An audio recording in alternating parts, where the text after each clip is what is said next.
안녕하세요. 민키 골프 채널의 김민지 프로입니다. 자, 오늘 레슨할 주제는요.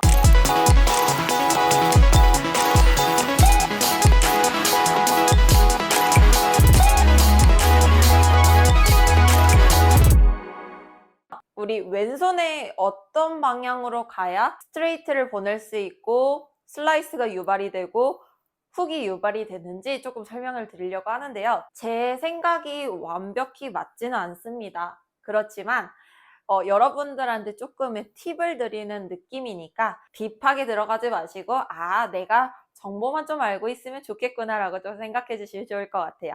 보통 우리가 슬라이스가 나는 원인조차도 되게 많은 경우들이 있지만 대부분이 왼손등이 지금 여러분이 바라보고 있는 요 앞면이 사람한테 자꾸 보이게 되면 슬라이스가 유발이 됩니다. 골프는 과학이라고 하죠. 그렇기 때문에 우리는 과학의 이론을 알고 그리고 조금 요령을 알고 그 순서대로 연습을 하다 보면 나만의 느낌이 생기면서 조금 더 편안하게 칠 수 있는데요. 그 중에 하나가 슬라이스를 유발하는 원인은 여러 가지가 있겠지만 이 손등이 지금 앞에 보이는 것처럼 이런 방식으로 나와 있을 때가 슬라이스 유발이 많이 됩니다. 그리고 이 손등이 옆에 타겟을 바라보고 있는 요 느낌이 훨씬 스트레이트로 보내줄 수 있는 확률이 높아지고요. 우리가 왼손이 리드를 해야 된다고 해서 위에서부터 많이 말려고 하면 지금처럼 뒤집어지지만 앞쪽으로 이렇게 앞으로 가려고 하는 느낌이 강해지면서 돌리는 게 심해지고 꺾이는 모양이 만들어지죠. 그러면 훅을 발생을 합니다. 일단은 이것만으로 완전히 슬라이스가 아예 나고 훅이 나고 스트레이트를 간다라고는 완전 100% 장담은 할 수는 없어요. 하지만 비교적 많이 우리가 10개를 쳤었을 때 카메라로 비교를 해보면 백스윙 갔다가 내려왔을 때 우리의 손등이 이렇게 올라가는 모양으로 보여지게 되면 슬라이스가 많이 유발이 되고요.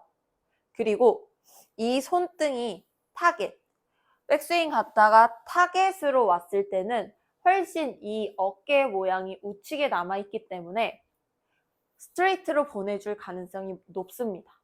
그리고 백스윙 갔다가 얘를 많이 뒤집으려고 하면요. 여기에서 얘가 잡아당기는 느낌도 있겠지만 요 느낌 자체가 꺾이면서 돌리려고 해서요. 심한 훅이 발생하기도 합니다. 그러면 요 부분의 타이밍을 잡으려고 그러면 어떻게 잡아야 될까요? 백스윙 갔다가 다운스윙 내려올 때까지는요. 이 왼쪽 어깨와 여기의 선상을 계속 지켜주셔야 돼요.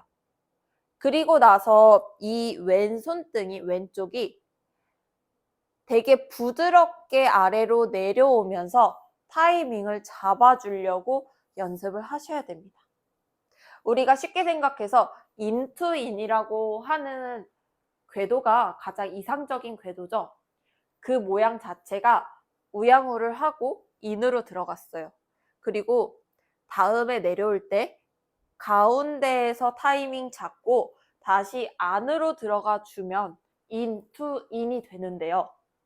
그 타이밍을 잡으려고 했을 때 그 가운데에 오는 그 타이밍을 이 왼손등이랑 같이 잡아주시는 거예요. 그러면 지금 제가 우측 라인을 잡고 있고 백스윙 갔다가 내려오면 우측에 있는 어깨가 유지되고 이 왼손등은 아래로 자동으로 돌아가려고 하는 게 맞습니다. 근데 이거를 되게 이런 식으로 내가 배치기가 되시는 분들도 마찬가지지만 이렇게 앞으로 뻗으려고 하면서 자꾸 들어 올리려고 하시면요. 영상을 찍었을 때 누군가 가까이 찍어주시는 사람들이 있다면 이 손등을 봤었을 때 이렇게 되면 슬라이스가 나는 확률이 더 많아지고 체가 버텨주는 느낌이 아니라 딸려가기도 하고요. 그리고 얘가 급격하게 떨어지면서 왼쪽 어깨 들리고 그러면 그 상태에서 내가 몹을 쓰게 되니까 비껴 맞으면서 슬라이스가 나는 거거든요.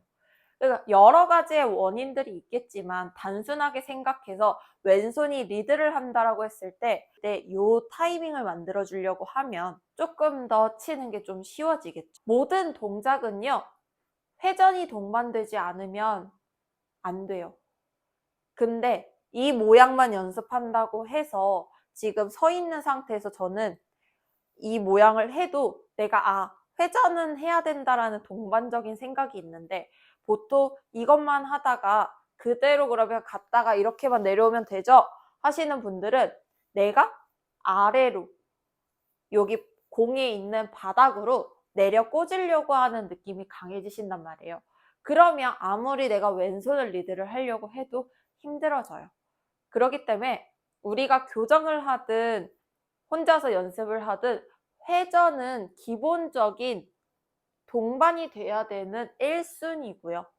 그 상태에서 내가 디테일하게 잡을 수 있는 부분들, 왼손등이 어떻고 오른손이 어떻고 이렇게 와야 되고, 이 순서는 내가 필요한 부분을 조금씩 의식을 하면서, 인식을 하면서 해주시는 게 가장 좋습니다. 예로 들어서요, 우드 같은 긴 거를 쳤었을 때 그대로 내려와야 된다라고 하면 우리의 스윙 자체는 평행해서 내려 꽂아야 된다라는 생각이 일단 기본적으로 들겠죠. 근데 우리는 회전을 하고 손목의 힘이 부드러운 상태에서 여기를 그냥 요렇게 우측 라인에서 요렇게 보내준다라고 생각을 하면 내려 꽂거나 만들어지지 않아서 되게 편안하게 퉁퉁 맞는데요. 그러지 않고 분명 회전 잘했는데 내려올 때 이렇게 한다거나, 이렇게가 자꾸 앞쪽으로 맞추려고 하는 이 느낌이 강해지면서 자꾸 앞쪽으로 때리게 되겠죠. 그래서 여러분들한테 간단한 팁만 드리자면, 이 왼손등이 다운스윙 내려왔을 때 샬로잉한 느낌을 유지하고 최대한 여기 오른쪽 허벅지에서 왼쪽 라인까지 내가 부드럽게 돌아갈 수만 있다라고 하면 스트레이트의 확률은 높아지고, 그걸로 나중에는 요령이 생겨서 자연스럽게 페이드를 만들 수 있고 드로우를 만들 수 있다라고 생각해 주시면 좋을 것 같습니다. 오늘은 너무 진지하고 딥하게 들어가진 않을 거예요. 왜냐? 너무 정보 전달을 하는 분들은 너무 많죠. 저도 마찬가지인데요. 그것보다는 훨씬 여러분들한테 그냥 기억해야 되는 포인트들만 조금 설명을 해드리면 조금 더 쉬워지지 않을까라는 생각에 오늘은 이렇게만 알려드리고, 이거에 조금 더 자세한 내용을 알고 싶다라고 하시면 제가 또 준비해서 좋은 레슨으로 돌아오겠습니다. 오늘 팁이 좋으셨다면 좋아요, 구독, 알림 설정까지 해주시고요. 나중에 또 뵐게요. 안녕.